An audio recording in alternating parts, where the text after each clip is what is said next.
విభజన చెయ్యాలి.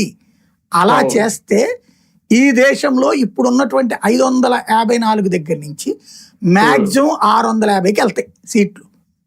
అది కూడా దక్షిణాది రాష్ట్రాల్లో దాదాపు 30% సీట్లు తగ్గిపోతాయి, ఉత్తరాది రాష్ట్రాలలో పెరుగుతాయి, ఈశాన్య రాష్ట్రాల్లో తగ్గుతాయి. ఇది ప్రాక్టికల్ నిజం.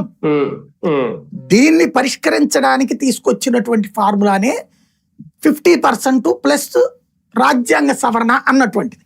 దానికోసం అది ఒప్పుకోకపోతే దేశంలోనే అనేక పార్టీలు సంకనాకిపోతాయి, అనేక రాష్ట్రాలు సర్వనాశనం అయిపోతాయి. ఒక జేపీ గారు చెప్పినటువంటి లెక్కనే చూసుకోండి, డిలిమిటేషన్ లో తెలంగాణలోనూ సీట్లు తగ్గుతాయి, ఆంధ్రలోనూ సీట్లు తగ్గుతాయి అని ఓపెన్ గా చెప్పారు లెక్కతో సహా. ఏ సీట్లు ఎంత తగ్గుతాయి అన్నాడు. అదేది 2011 జనాభా లెక్కల ప్రకారం ఇప్పుడు ఇంకా అయిపోయింది, ఇంకా తగ్గిపోతారు జనాభా.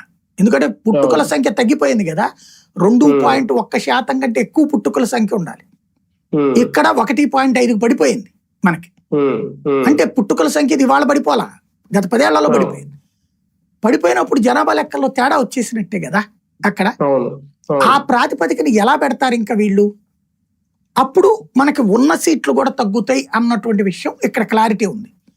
ఇవన్నిటికీ వీళ్ళు ఏం చేస్తున్నారు, కాంగ్రెస్ వాళ్ళు కానీ కమ్యూనిస్ట్ కానీ, వీళ్ళకి అవగాహన లేక తెలుసు.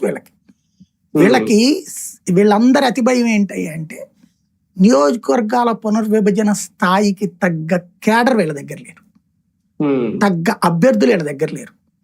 ఇవాళ ఒక అభ్యర్థి, పార్లమెంట్ అభ్యర్థి అంటే మినిమం 100 crores ఖర్చు పెట్టగలిగినోడు ఆంధ్ర తెలంగాణలో, దక్షిణాది రాష్ట్రాలు 100కి తక్కువ కాకుండా